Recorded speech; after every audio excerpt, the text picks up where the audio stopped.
விவசாய நண்பர்கள் அனைவருக்கும் வணக்கம். முந்தா நேற்று நம்ம வெங்காயம் ஊனி முடிச்சாச்சுங்க. சின்ன வெங்காயம் விதைச்சி முடிச்சாச்சு வெற்றிகரமாக.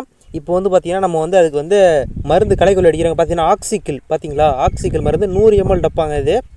இது பார்த்திங்கன்னா ஒரு டப்பா வாங்கினீங்கன்னா 4 டேங்க் வரை அடிக்கலாம். ஒரு டேங்க்கு 25 ml போடணுங்க. 25 ml போட்டு நீங்கள் இதை அடிக்கும் பொழுது களைகளை முற்றிலும் தவிர்க்க முடியும். களைகளே சுத்தமாக உங்களுக்கு வராது. களை வெட்டுற கூலி மிச்சம், பில்லு பிடுங்குற கூலி மிச்சம். அதாவது வெங்காயத்தில் நம்ம களைக்கட்டு போட்டு களை வெட்ட முடியாதுங்க. களைக்கட்டு போட்டு ஏன் சொல்கிறேன்னா பார் உடையும் வெங்காயம் பேத்துக்கிட்டு வந்துருங்க. இந்த மாதிரி களைக்கொல்லி அடிக்கிறது மூலிமா 3 நாள் களைக்கொல்லி அடிக்கிறது மூலிமா களைகளை முற்றிலும் தவிர்க்கலாம். நாங்கள் எப்பயுமே எப்போ வெங்காயம் போட்டாலுமே இந்த ஆக்சிக்கிள் மருந்து தாங்க யூஸ் பண்ணுவோம். ரிசல்ட் ரொம்ப நல்லா இருக்குங்க. களைகள் கொள்ளையே சுத்தமாக இருக்கும். களைகள் அதிகமாக முளைக்காது. சின்ன முளைச்ச களைகள், சின்ன நோய் பில்லுங்க கூட செத்துருங்க. அந்தளவுக்கு எஃபெக்டான மருந்து இந்த மருந்து. நீங்களும் வாங்கி அடிக்கணும்னு ஆசைப்பட்டால் மருந்து கடையில் போய் கேளுங்க. அந்த ஆக்சிக்கிள் மருந்தை வாங்கி அடித்து எல்லாம் யூஸ் பண்ணி பாருங்கள். ரிசல்ட் ரொம்ப நல்லாயிருக்கும். நீங்களே சொல்லுவீங்க. வீடியோ பிடிச்சிருந்தா மறக்காமல் ஒரு லைக் பண்ணுங்கள்.